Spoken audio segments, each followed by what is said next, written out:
Welcome to the FIL Studio live, the first time that we've done this for any World Cup. So we're so happy to be here in Whistler because this is just fun. We just love Whistler. Everybody loves coming to Whistler. It's such a long season. So to be able to come to an area where there's a ski resort, it's so beautiful, and the track is just... it's a lot. It's very fast and gnarly, if I could say it in my own verbiage. But we just saw a great first run from the men's competition. We saw some track records, which to break a track record, it's not something that you see every race. It's kind of a big deal. And so it just kind of goes to speak, the track crew is incredible.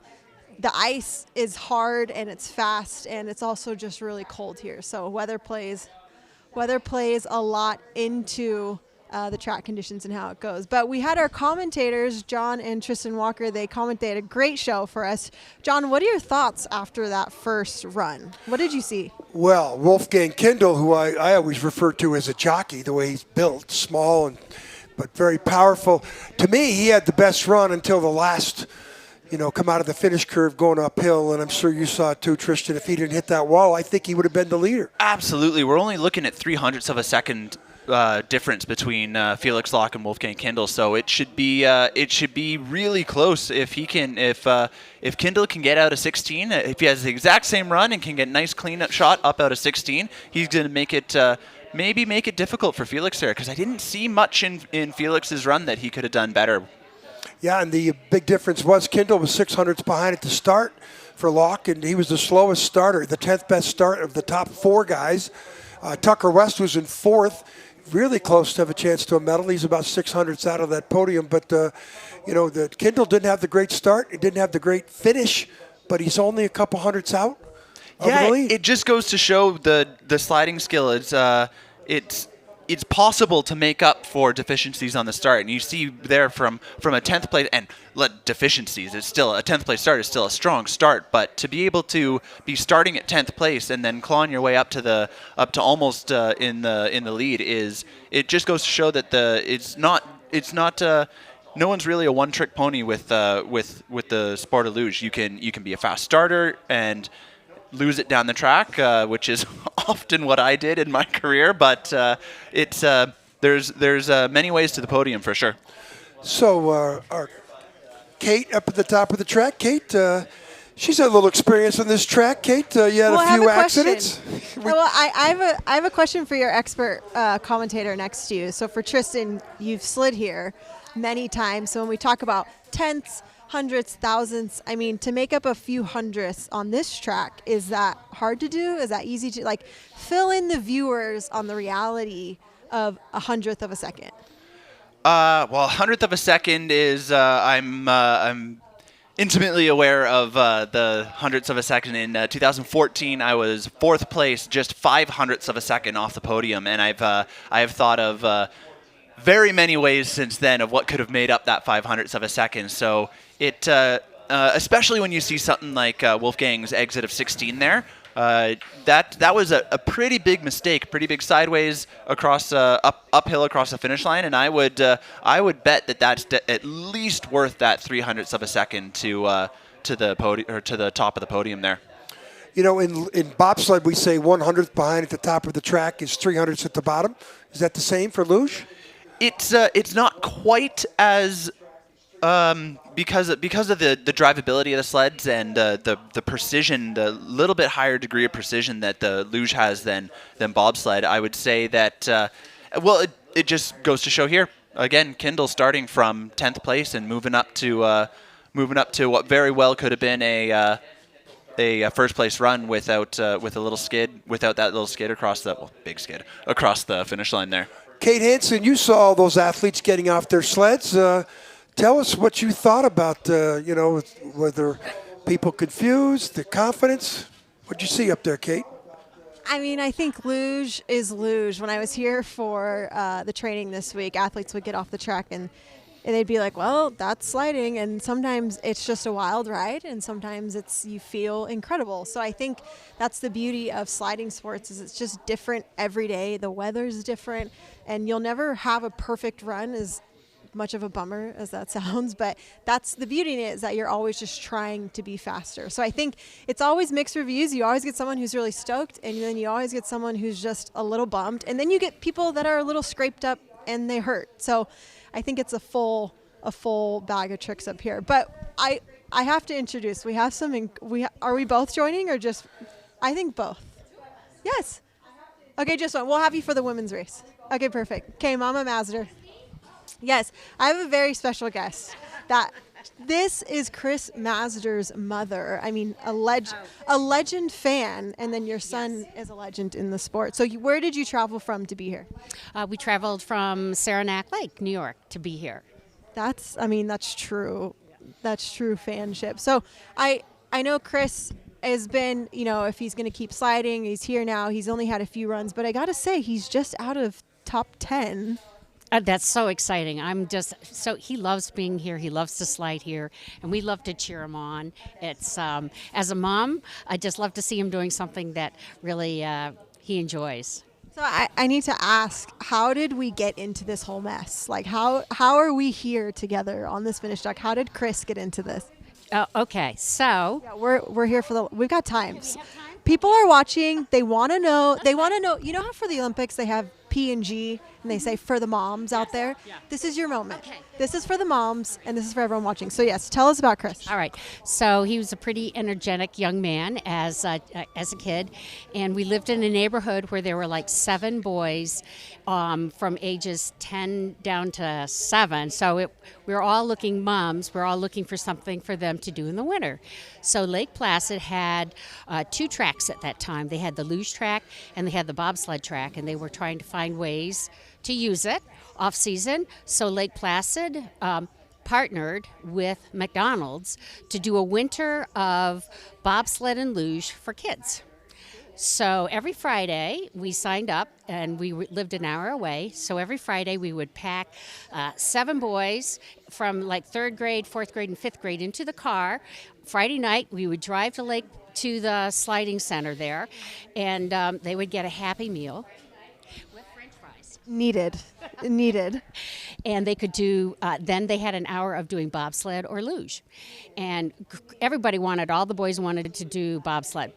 But Chris found that the line on the bobsled was too long, and there was this thing called luge. There was no line. So he went and he slid down that, and he could get like 8 runs, while the boys in the bobsled only got like 2. And he loved it. He said it was like the ultimate roller coaster. So that hooked him. He loved it. What did you put in his Wheaties in the morning to get him to want to do something like this? Chris didn't need anything in his Wheaties. Well, his son Nico, I see his son Nico on social media, and he's following right after Chris. I mean, he is a daredevil. Do you think there's something in the genealogy? 100%. I think comes over. Well, his dad's pretty competitive. My husband Ed is pretty competitive, but I was the one that was always doing dangerous things. So if you were, yeah. This is a curveball. Okay, so now you have to explain yourself. Oh, so I was the one that was off climbing rocks as a kid, and I was always on the go and loved to do dangerous things. And yeah, I drove my family nuts as growing up. It sounds like you should have considered a career in luge. Well, I would have, but remember, I was of the age when women weren't even allowed to be on varsity sports in high school. And what a momentous time that you're here. Now, women's doubles is going to be here tomorrow. That's so great. That's so true. Go women. It's taken us a while, but we are just as capable and athletic as men. And I'm so excited for women's doubles coming into luge. I love that. I mean, I know this conversation started fun and funny, but it just made me feel a thing for all mothers. Like for every man we just saw in the sled, there's a mother behind there. For every man, there's a mother, and there's a lot of sisters that have been on the sidelines. Chris has 2 girls, two twin sisters, and they were always on the sidelines. And I just think it opens up an opportunity, and it says, ladies, if you like danger and you like going fast and you like that focus, luge is your sport. That was such a great plug. Are you paid for that advertisement? Because that was really good. Cats followed off now. Yeah, I love it. Okay, so let's walk through these pins. So we have All right, what's that one? This is beautiful Chris, probably like 17 years old. Oh, yes, that was 17. Yeah, he shaved like 3 times. Can we get it here? Let's move forward. We got to. Okay. Yes, that was 17. Oh, there we go. Yeah. Can see us right here. Okay. So, and this one is from Pyeongchang. Oops, this way. That is when he got his silver medal, and that is the bear. They had Korean. Those are the little tigers. That's the tiger. And then this is what is? Oh, this is U.S. Ventures. Oh, sorry. There's a U.S. U.S. Ventures, and they're a great supporter, and that's the pin I have there. I had more, and I usually have them on my jacket, but I washed my jacket and I forgot to put the pins back on. You watch. Okay, we can come back in. Thank you for that close up. No, this is actually what people want to hear about, because I know, like, for me when I was competing, people had so many questions for my mother about how in the world this was all even happening, and so I can't imagine for you. You just mentioned Chris's silver medal. Can you just walk us through, like, as a mom, you drove an hour for that kids meal to the bobsled and luge event, and then how many miles on your car to get him to the track and then to get him to the Olympic trainings? Like, it's his story, but it's yours too. Well, it's my story. It's our family's story. My heart was, I just felt so amazed and wonderful, and felt really proud of him for getting that silver medal. And it was an amazing experience, not only for himself, but then we had folks back in Saranac Lake that were cheering him on for the U.S. So that was an extremely proud moment. But I also have to say that his sisters, they had to sacrifice a lot too, because we were always going, when they were younger, we were always going to the track, and it's cold, like 24 below there in Lake Placid on some of those things. So it's a whole family thing, and my husband has been Chris's actual biggest fan. So not only was I proud, but my husband Ed was too. So it's quite something. Yeah, I mean, if we talked about it enough, I'd probably get emotional, because it you just feel it. I don't know. Even when I still talk about the Olympics, like with my sister or like my brother or my parents, like, it's an emotional thing. It takes a village. 100%. It takes a village. The Luge moms, when Twitter first came on, we weren't sure what that was all about. So we had, our Twitter handle was Luge moms, and that was back with Erin Hamlin. This is a long time ago. Erin Hamlin, Sue Sweeney, because Megan Sweeney was racing, and then Chris, and we were our support team. We, in the good times and the bad, and there were quite a few bad times in the sport of luge. It's, time to a thousandth of a second, and so we all supported each other and kept ourselves going. And without the support of the friends who are here today, that it wouldn't have been quite the journey. The kids they have their own group, and the parents have to have their own group. It takes a support on both sides. Well, and when you talk about some of those bad times, I don't think people understand, like, how long the season is, or like how far these kids are going. Because how old was Chris when he first headed off to Europe? All right, he was in 8th grade. And I sent him off as a mom in 8th grade to travel to Europe as a youth. And when I picked him up at JFK after being away for 3 weeks, I didn't or maybe it was 6 weeks, I didn't recognize him because he had gotten so thin.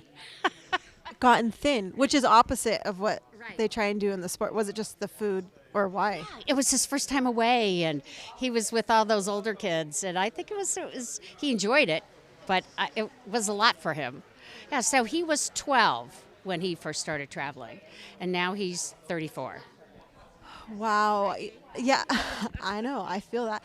I appreciate your honesty in all of this, because I think, like, as viewers, and if you haven't lived it, or if you weren't sliding, you don't know just what it takes to be on the circuit every year. And now Chris is married, has a little boy, and he's got a little boy, and he's spent a lot of time away from his family, and unlike Europeans, nothing against them, they travel within a locale where if they need to, they could go back for a weekend. I think that's what they do, or I'm not exactly sure, but I sure know that they're not in like Salt Lake City, and their husband is over in Germany. So it's a big difference.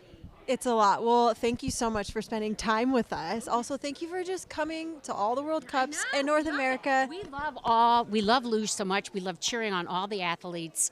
It's an amazing sport, and all the parents out there, you do a wonderful job with your kids. There's heartbreak that does come along, but there's also wonderful excitement and times to be very proud. Okay, before you go away, so for any mothers or parents that come to any of our races, just come find Mama Mazda. Yes. She'll get you in on the Luge Moms Twitter, and we'll get you involved because Okay. really, it's a Luge family, and it's a very insular world. Yes, it is. Yes, it is. I mean, I haven't been here for 8 years, but I Yeah. feel like it was yesterday. Yeah, when I'm I saw sure it you. does, yes. So, anyways, for anyone that Okay. comes to the track, come always see the mom Find crew. me. Yeah. We'll take care of you. Yeah. Marty is here for you. Thank you so much. you. That was the best.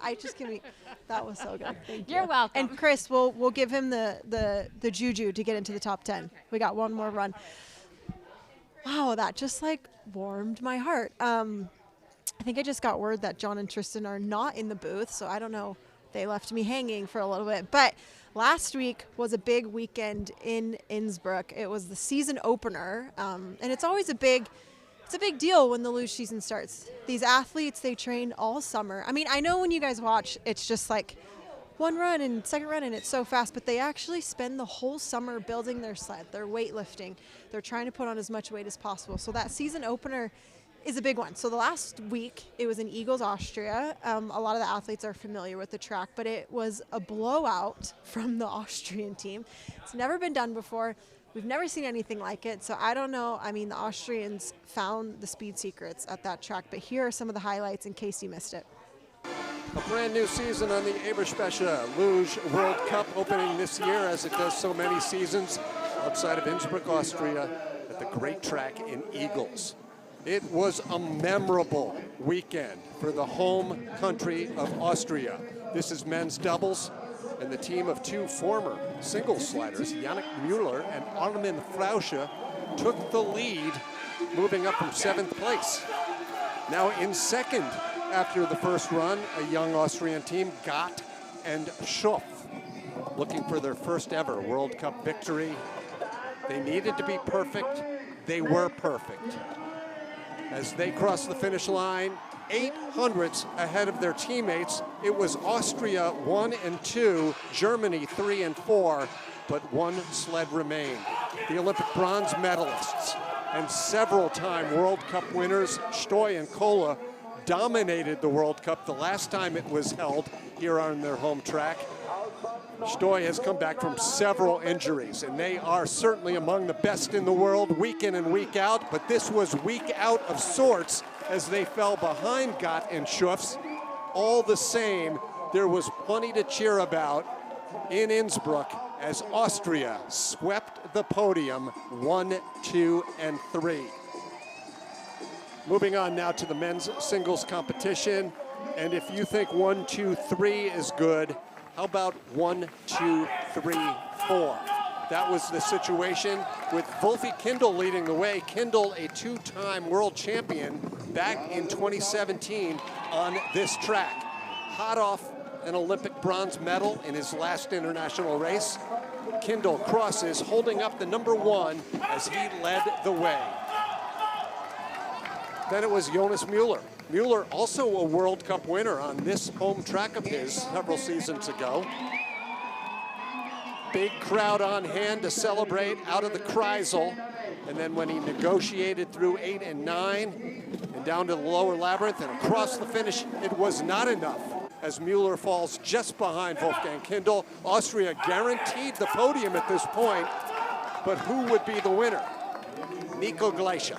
He's played second fiddle to his brother, the Olympic champion David Gleicher, but Nico did win a World Cup race 2 seasons ago. He was solid all last year.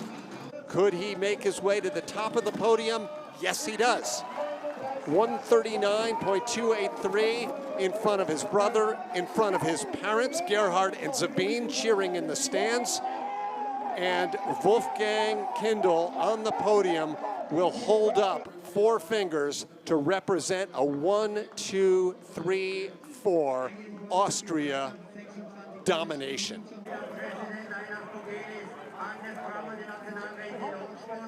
Now, in its second season in the World Cup, it's women's doubles. First year that the women's doubles are competing alongside their counterparts, the men and the singles competition at the main World Cup site. Here are the Italians, Andi Vetter and Marianne Oberhofer, both standout singles athletes trying out doubles this year and doing quite well. Now here's an experienced doubles team, the defending world champions, Degenhardt and Rosenthal. Jessica Degenhardt, a former junior world champion, Rosenthal, a former podium winner in singles, and they have been the team to beat heading into this season and certainly all of last year.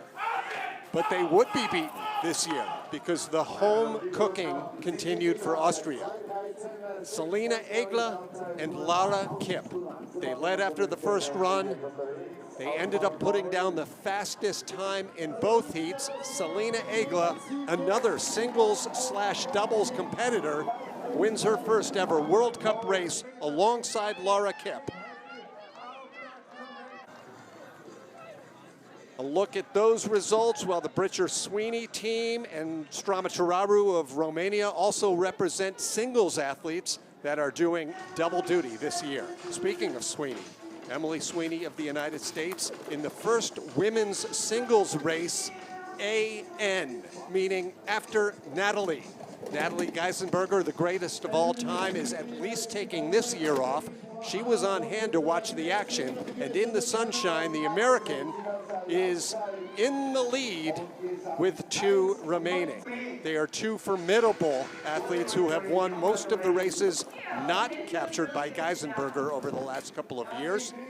Yulia Tobits, a world champion, a World Cup overall champion, always fast in the lower part of the track, but not quite fast enough as she's picked off by the American in the final few meters of this track. Now, we've all seen Madeleine Egler come on over the last several years. The tall Austrian with the fast starts has been putting on muscle. She's been adding speed.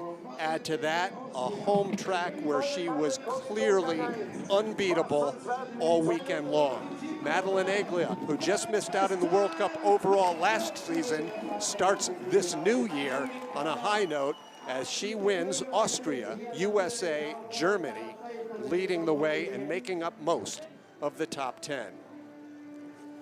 Also taking place in the opening World Cup race were the sprint competitions, and the winning streak continued as, for the first time ever, Mueller and Frauscher captured the doubles.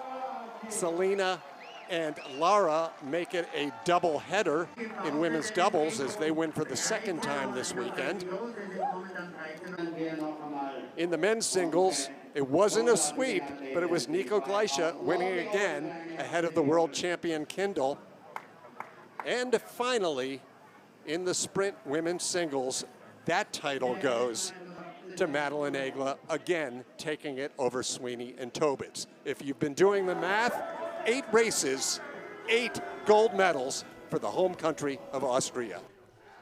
That was Tim Singer with our highlight reel. And as you saw, that's never been done before, yet alone on an opening weekend. And I feel like what attributes to that, or what contributes to that, is, again, the summer training, what happens off of the sled. Because unfortunately, when people watch sliding, you're only seeing a minute, 2 minutes of our run, but it's an entire lifestyle. It's an entire career off of the ice. So congratulations to the Austrians. I was blown away. I was not surprised because they are just so quick, especially home track advantage is a big one. So as we go to the tracks throughout the World Cup season, you know, each country will do better on certain tracks. So it's always fun to see. But again, and to hear the Austrian national anthem that many times was just incredible and really special. So anyways, great highlight package. That was great. We're going to have a lot of highlights going on throughout the season. But I do have a very special guest that I want to introduce. This is a big deal, and I'm going to explain why. Bring it in. Tell us your name. Caroline Cannell. Caroline Cannell. Okay, this is why she's important, and this is why this show is important, because we're giving you behind-the-scenes stuff, right? So Caroline is the physio. I keep saying physio. What do we say in America again? Athletic trainer. Okay, athletic trainer. The Europeans say physio, athletic trainer for Americans. So anyways, Caroline travels with the American team. We were talking about it takes a village for each of these athletes. We had Chris's mom here, but you are a part of the village. So you just joined the team. How long have you been with the team so far? Since beginning of September. So it's been a whirlwind, but honestly, it's been great so far.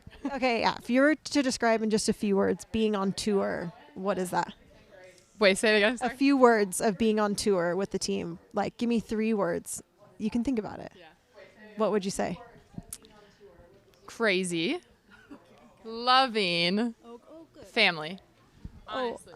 I really that was good. I really like those. So when you heard about this job, like, what did you think about it? Because it's a random sport, right? It's not like basketball. Your background was in college athletics. What sports did you do before this? Yeah, previous to this, I was working with women's volleyball, wrestling, and softball. So a good mixture. Also rugby. Can't forget about that one. So that translates to luge incredibly well. It really does, in more ways than one, just because obviously you get a massive mixture of different injuries, different backgrounds. So, I mean, you just put it all together at the end of the day. So has there been a learning curve for you to train luge athletes? Absolutely. I mean, I would be lying if I said that there wasn't ever. So what are some of the main things that you've had? Because I feel like when people watch the sport, this is what I'm so passionate about, is I want people to understand how difficult this is, and TV just doesn't do it, right? So like, as an average normal person, you're very educated, you're not normal in my heart, but when you come in and you see this whole world, like these types of athletes that are raised in the sport, what are you thinking? Honestly, I just thought it was such a cool, unique experience. Because like you said, not a lot of athletes grow up doing the same thing from such a young age till they're adults. So just like to come into that and see how they've learned and grown and just how knowledgeable they are about their sport from such a young age, like it's so powerful. Just because every other sport you grow up doing it, but you don't grow up with the same people and learning like the same things. So it's just awesome how they learn and grow and adapt. I think for me, like as I've left the sport and now I'm kind of back in it, I've just realized what a family, like what you mentioned, like everybody grows up and they train together. And do you feel like, were you intimidated when you first came and started working with everyone? Absolutely. I mean, it's one of those that you come into that family dynamic and you're the newcomer. So it's like, where do I fit in? How do I adapt into this? But I mean, they all were so great, even from day one. You know, on my interview, everybody was like, wow, this is great. You know, just so welcoming, so warm. So it's really been a great experience. Really quick, what's the most popular injury that you have to work on for luge athletes? Shoulders and traps. Shoulders and traps. That would make the start. That would make sense. So for you, a typical day, are you working all day? Do you have breaks? I mean, you pretty much are facilitating. I mean, if you think about professional teams, they sometimes have multiple trainers, but you're facilitating everybody. Yeah, definitely. We build the breaks in for sure. Sometimes some days are more than others, but I mean, it's just like an average work day. So you just figure out the ebbs and flows as you go. And tell me about this glitter gang. I see this with the Americans. I love it. I think it's nice to have some personality on the tour. Who started this? Ashley Fark-Yorkson, as they like to say in Europe. I love it. She started it. She is the queen bee. I love it every single day. Like you said, it just puts the personality, puts the flair in there, and I think that's so important. Would you ever consider getting on a sled? Absolutely. Oh, you would? I was waiting for absolutely not. 100%. Actually, I already told them I would do it at the end of the season when I'm all knowledgeable and I can pull a faster start than Tucker West. Okay, that's saying something. He's got one of the fastest starts on the circuit. Okay, well, I'm going to hold you to that because I feel like it looks great when you're watching, but when you're the one in the sled. It's not easy. It's not easy. We'll pad you up pretty good. So when people start in the sport, they wear like elbow pads, they're wearing all the stuff. Yeah. So we'll cushion you pretty good, so you'll be fine. Yes, absolutely. I'm going to need a bubble wrap from head to toe. Yes, we'll make film. We'll have some film, and then you can watch it. But anyways, thank you so much for joining us. Yes, thank you for having me on. It's so great. Thank you for healing all the athletes so they can come and compete and be on the World Cup tour. So anyways. Awesome. We'll see you later. We'll probably have you back on later because we just love hearing all the things. John, you're back in the studio, I hear. Were you taking a little break, or are you getting prepped for the second run? Information that we've found, and I'm finding out now that Felix Locke has 49 World Cup. Felix Locke has 49 World Cup victories. That's the information we're finding out. So today, if he wins, he'll have his 50th World Cup victory. The record is Armin Zogler, who's got 58 World Cup records, but in his defense, there wasn't as many sprint and all the other newest sports that they have. 58 he has total, but Felix Locke, could be a 50th victory. That's quite a. You've seen Felix Locke in your career, right? I have. He's been a staple and definitely a legend in the sport. It's been cool to be around throughout his career, and he's passing me. I'm signing out, and he's still going. So it's pretty cool to see. Looking at Kindle. Now, Kindle's in second here. Kindle had, to me, the best run going until the finish straightaway. He was 600 slower at the start, only 3 at the bottom. Kindle keeps it clean. I think he's got a chance to catch Locke. But I look here, Kindle, we talked about his start time, which was 10th best start. As I look back at this race from 3 years ago, Kindle had the 23rd and 22nd best start. So obviously he's really improved his start game. Yeah, he's definitely put in a lot of work. We were saying earlier, I follow him on Instagram, and I can see a lot of the off-season training that he does over the summer. It's pretty unique. I don't think it's definitely not the way that I trained over the summer, but it clearly is showing results. So you see how far he's come, especially looking at this 22nd place starts, 23rd place starts, up to top 10s. It's especially for one of the older athletes it usually goes the other way when athletes start to get up over that. I know I felt it getting up pushing over 30 years old. So it's really impressive to see him putting in the work in the off season to get those starts faster. Okay, that gives us. So we're doing our homework down here, Kate. So back to you. I think you got another guest for us. Yes, thank you for that homework. It's the stuff that I don't know, so that's super helpful. Also, it just makes sliding a lot more interesting, just knowing the background of what's been going on. But I do have a special guest with us. This is Rhiannon Weiler. She is part of the inaugural women's doubles discipline. It's a major deal. So give us a little bit of background on, I just have so many questions for you, so I don't really know where to begin. But first, why don't you tell us, let's just start, where are you from, and how did you get involved in this whole mess? So I'm from originally Whitesboro, New York, which is about central New York area.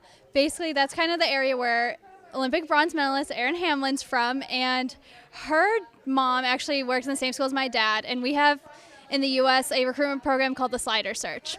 And her mom was like, you should really go and try out. You might be pretty good at it. And so she suggested that to my dad, and so that's kind of how I got involved. We went to that little Slider Search program.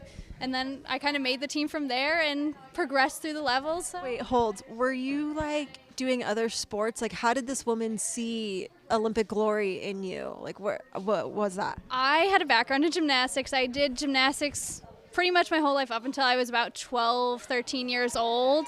And so I had that kind of athletic ability there. And I do think that has been a big contributing factor to being good at luge so far. So I did all their sports too: soccer, track, ice skating. I did everything, but gymnastics was my main sport for. Okay, just a casual athlete over here. Okay, so what are the odds that you could do a back tuck off of this ledge right here? You don't have to, but I'm just. I could do it. I could do it, yeah.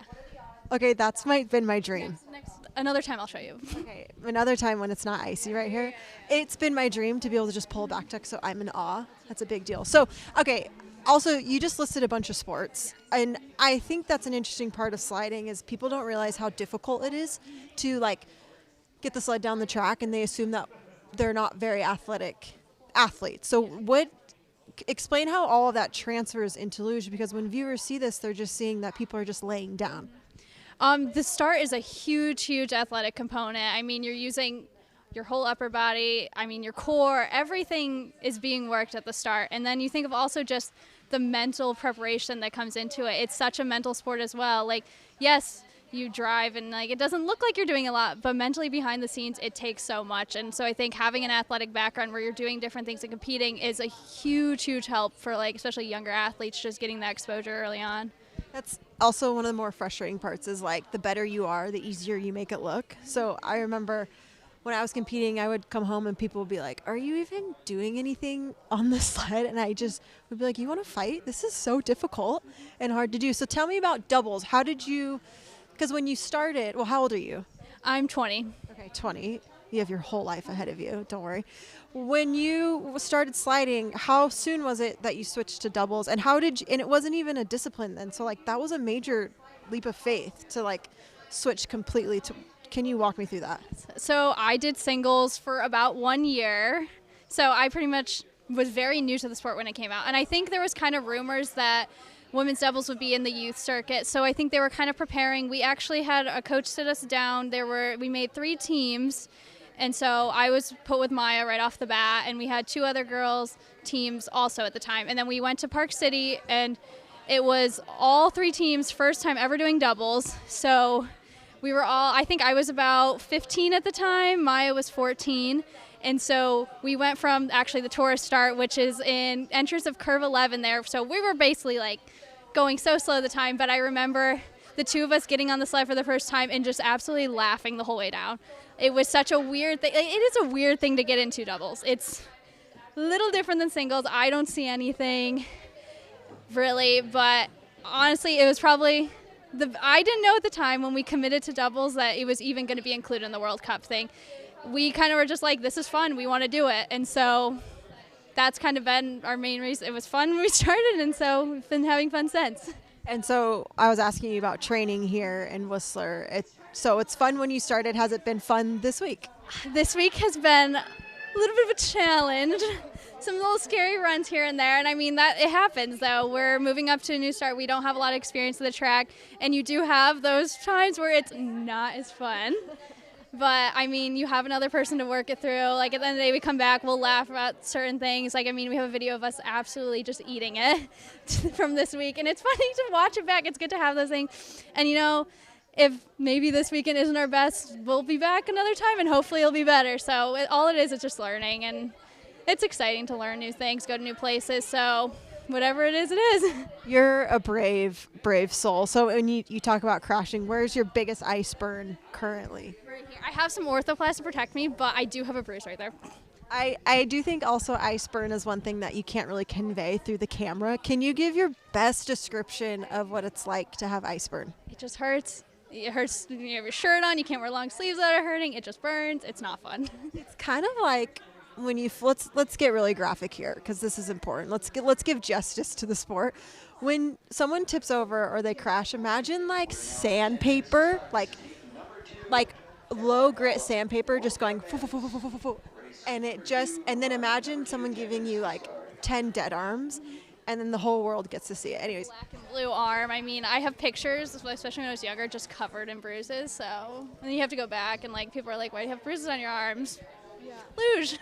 Because we love luge. So when you're watching these next runs or even that first run and you see some carnage, people hitting walls, now you know you can't unknow what we just explained. So your body will feel it. It'll feel it, especially the next day.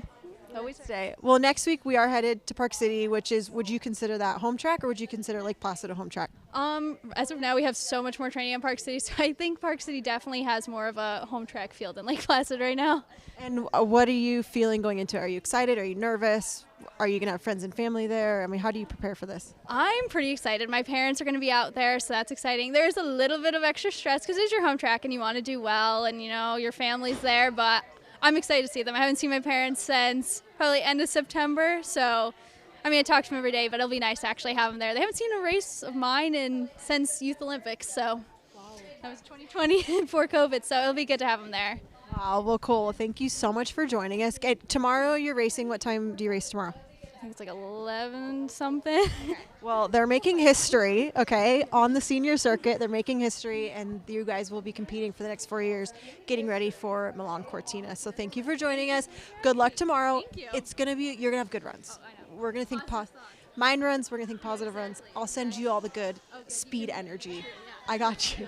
Okay, great. Thanks, Rhiannon. That was Rhiannon Weiler from Team USA. She's the bottom man for Chan and Weiler, so make sure you check them out. They've actually been on a sled longer on a double sled than they've been on a single sled, so they have a cool story. Because a lot of these women are just jumping onto a double sled currently. But yeah, a lot of these women, they're excited to be here in Whistler. It's just so beautiful here. I think that's probably one of the perks of sliding is that you get to go to these incredible places. It's an outdoor winter sport, and so you just get to see the beauty of Whistler and these tracks. And I mean, we could have picked swimming where we're inside and we're staring at a line at the bottom of the pool. So anyways, we're happy to be here. The second run is coming up. John, are you in the booth? Are you ready to go for the second run? We've got a lot of good ideas of what's going to unfold. Again, the big thing is if Felix Locke can win his 50th World Cup win. I mean, the record is Armin Zogler at 58, so that's an exciting thing. And it's only the top 5 sleds separated by 0.14 of a second, right? I mean, anybody could win this, right? Yeah, for sure. And again, really what we're looking at for the second run is Wolfgang Kindle coming nice and clean out of curve 16. Only 0.03 of a second separating from him and our leader, Felix Locke. So it's going to be very close if those two both have clean runs. Kate, did you notice any apprehension up there, any nervousness of these guys getting out of the sleds? Kindle, of course, had the bad finish area, but what you sense up there? You were close to the athletes. Yeah, I think that for a lot of the athletes where it's their first time here, they're kind of coming up with like, whoa, that was a wild ride. Because I think Tristan could speak to this too. Like, ice on race day is different than ice in training, especially with the training we had yesterday, or they had yesterday. It was dumping snow. It was all over the place. And then when race day comes, they spritz the track. They put, do the nice hose, do the water. So it's sometimes even faster on race day. And I mean, you can see my breath. It's freezing here. So I think race day is just added nerves. Your spandex is tighter, and then the cameras are here and everything. So I think there's just a lot of jitters and nerves. But Tristan could speak to this. I mean, he's used to it here in Whistler. Well, absolutely. And it's not just race day ice. You got to think of where these athletes are coming from.